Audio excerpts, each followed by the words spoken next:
আসসালামু আলাইকুম সুপ্রিয় জাতীয় বিশ্ববিদ্যালয়ের 2023 সালের অনার্স তৃতীয় বর্ষের শিক্ষার্থীগণ। আগামী 24 এপ্রিল থেকে আপনাদের 2023 সালের অনার্স তৃতীয় বর্ষের পরীক্ষা শুরু হতে যাচ্ছে। এখন প্রশ্ন হচ্ছে যে কিভাবে পরীক্ষার খাতায় লিখলে আপনারা ভালো ফলাফল করতে পারবেন, অর্থাৎ ভালো রেজাল্ট করতে পারবেন। আজকের এই ভিডিওতে আমরা এই বিষয়টি নিয়ে বিস্তারিত আলোচনা করব, তাই যারা ভিডিওটি দেখছেন তারা অবশ্যই ভিডিওটি স্কিপ না করে সম্পূর্ণ ভিডিওটি দেখতে থাকুন। দেখুন, প্রথমেই বলবো যে আপনারা কিভাবে লিখলে সর্বোচ্চ ভালো ফলাফল করতে পারবেন এই বিষয়টি। আমরা প্রথমেই আপনাদেরকে একটি বিষয় বলবো, যে বিষয়টি একটু লক্ষ্য করবেন। আপনি হয়তোবা একটি গল্প থেকে 3 থেকে 4টি প্রশ্ন করেছেন, একটি গল্প, একটি অধ্যায় বা অর্থাৎ একটি কবির সম্পর্কে যে কবিতাগুলো রয়েছে, একটি নভেল সম্পর্কে প্রথমেই আপনারা একটি নভেল থেকে ধরেন 4টি প্রশ্ন পড়েছেন, একটি কবিতা থেকে ধরেন 4টি প্রশ্ন পড়েছেন, 3 থেকে 4টি। এখন এদের আলাদা আলাদা আপনারা কি করেছেন, ইন্ট্রোডাকশন পড়েছেন, অর্থাৎ সূচনা আপনারা কি করেছেন বা ভূমিকা আপনারা কি করেছেন, আলাদা আলাদা মুখস্থ করেছেন। আমি আপনাদেরকে বলবো না আপনারা আলাদা আলাদা মুখস্থ করবেন না, আপনারা কি করবেন, শুধুমাত্র একটি কবির অথবা একটি নভেলের অথবা আপনারা একটি অধ্যায় থেকে প্রথমে সুন্দর করে একটি ভূমিকা নিয়ে আসবেন। সেটা একটি ভূমিকা নিয়ে আসবেন, অর্থাৎ একটি ইন্ট্রোডাকশন নিয়ে আসবেন।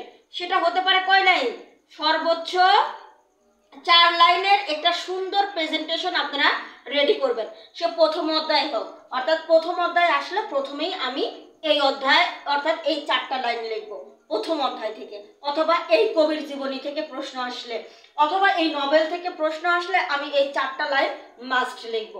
এরপরে প্রশ্ন সম্পর্কে এই যে 4টি আলাদা আলাদা প্রশ্ন পড়লেন, 4টি আলাদা আলাদা প্রশ্নের ইন্ট্রোডাকশন আপনারা লিখবেন। তাহলে কি হবে, দেখুন আলাদা ইন্ট্রোডাকশন কিন্তু আসলো, 4টি আলাদা ইন্ট্রোডাকশন আসলো, অর্থাৎ এটি কবি বা রাইটারদেরকে নিয়ে আর এটি প্রশ্ন রিলেটেড। এক কথায় এটি কিন্তু আপনার অধ্যায় কবি রিলেটেড আর এটি হচ্ছে প্রশ্ন রিলেটেড, যে প্রশ্ন এসেছে সেই প্রশ্ন রিলেটেড। এরপরে আপনি লেখা শুরু করবেন। এখন সর্বোচ্চ ভালো ফলাফল করতে চাইলে কেন এই কথাটা আমি প্রথমে বললাম, দেখুন আপনার মাথায় থাকবেই যে এই অধ্যায় থেকে আমি একটি প্রশ্ন করবই, এই 4টি লাইন আমি লিখবই। তার মানে কিন্তু এই 4টি লাইন হবে নির্ভুল, এখানে কোনো প্রকার কোনো ভুল হওয়া যাবে না, না একটা স্পেলিংয়ে ভুল হওয়া যাবে, না সেন্টেন্স প্যাটার্নে ভুল হওয়া যাবে। অর্থাৎ প্রথম যে 4টি লাইন আপনি লিখবেন, এই 4টি লাইনে কোনোভাবে স্পেলিংও ভুল হওয়া যাবে না, সেন্টেন্স প্যাটার্নও ভুল হওয়া যাবে না। এরপরে দেখুন ভূমিকা, যখন এই যে প্রশ্ন সম্পর্কে আপনারা সারমর্ম লিখে দিবেন, অর্থাৎ ইন্ট্রোডাকশন প্রশ্ন সম্পর্কে লিখে দিবেন, সেখান থেকে শিক্ষক আপনার প্রতি খুশি হয়ে যাবে। এরপরে আপনারা বিস্তারিত লিখবেন। দেখুন বিস্তারিত লিখতে গিয়েও আরো একটি বিষয় লক্ষ্য করবেন, আপনারা কমপক্ষে একটি, এই যে আপনারা অনেকেই আছেন গাইড বই ফলো করেন, এই গাইড বই ফলো করা বাদ দিবেন। গাইড বই ফলো না করে নিজের মতো করে লিখবেন। আপনি প্রশ্নটা নিয়ে কমপক্ষে 3 থেকে 4টি পার্ট সিতে 3 থেকে 4টি উক্তি বা কোটেশন দেওয়ার চেষ্টা করবেন। এখন বাংলা হলে অবশ্যই উক্তি, ইংলিশ হলে অবশ্যই 3 থেকে 4টি কোটেশন, অন্যান্য সাবজেক্ট হলে একটা রেফারেন্স দেওয়ার চেষ্টা করবেন, রেফারেন্স টেনে নিয়ে আসবেন। সো এভাবেই আপনারা রেফারেন্স থাকবে, 3 থেকে 4টি কোটেশন বা উক্তি থাকবে। সেই কোটেশন বা উক্তির আবার ব্যাখ্যা দিতে হবে, আপনারা যে কোটেশন মানে আপনারা হয়তো বা সেই গল্প মানে যে প্রশ্ন, সেই প্রশ্ন ছাড়া অনপ্রাসঙ্গিক আপনাদের প্রাসঙ্গিক উক্তি দিতে হবে, এবং সেটার রেফারেন্স টেনে নিয়ে আসতে হবে, ব্যাখ্যা টেনে নিয়ে আসতে হবে, এবং ব্যাখ্যা দিয়ে এই যে প্রশ্নের সঙ্গে যেটার মিল রয়েছে সে বিষয়টাকে আপনাকে একটু তুলে ধরতে হবে। আশা করি বুঝতে পেরেছেন। তাহলে 3 থেকে 4টি উক্তি এবং তাদের ব্যাখ্যা দিতে হবে, এবং শেষে সুন্দর একটা ইন্ডিং টানতে হবে, অর্থাৎ সুন্দর একটা উপসংহার লিখতে হবে। এখন আপনি পেজের পর পেজ লিখলেন কিন্তু উপসংহার লিখলেন না, পেজের পর পেজ লিখলেন কিন্তু উপসংহার লিখলেন না, সেক্ষেত্রে কিন্তু আপনি কোনো প্রকার মার্ক পাবেন না, হয়তো বা 3 থেকে 4 নম্বর দিতে পারে।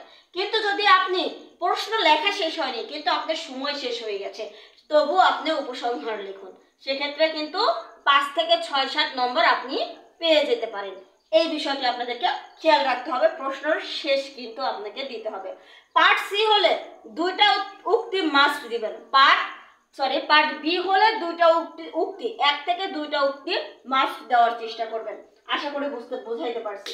একটা বিষয়, সুন্দর করে গুছিয়ে লিখতে গেলে সুন্দর মার্ক পাবেন। সুন্দর করে গুছিয়ে লিখতে হলে সুন্দর করে পড়তে হবে এবং সুন্দর করে লিখতে পারলেই কিন্তু আপনাকে সুন্দর নম্বর দিবে। তাহলে মূল কথা হচ্ছে প্রথমে 4 লাইন, যে 4 লাইনে কোনো প্রকার ভুল হওয়া যাবে না। এখানে কোনো প্রকার স্পেলিং বা সেন্টেন্স প্যাটার্ন ভুল হওয়া যাবে না, যেটা আপনারা কবি অথবা সেই অধ্যায় সম্পর্কে। এরপরে 4 লাইন লিখবেন হচ্ছে আপনাদের সেই প্রশ্ন সম্পর্কে। এরপরে আপনারা ব্যাখ্যা লিখবেন, অর্থাৎ মূল বিষয়গুলো লিখবেন। এই মূল বিষয়ে লিখতে গিয়ে আপনারা কি করবেন, 3 থেকে 4টি উক্তি বা কোটেশন লিখবেন। এরপরে এর ব্যাখ্যা দিবেন, তারপরে উপসংহার চলে যাবেন। ঠিক এভাবেই যদি লেখেন ইনশাআল্লাহ শিক্ষক আপনার প্রতি খুশি হবে এবং ভালো নম্বর দিবে। প্রথমেই বলবো, আমি আবারও বলছি, প্রথম 4 লাইনে কিন্তু বারবারই বলছি কোনো প্রকার ভুল হওয়া যাবে না।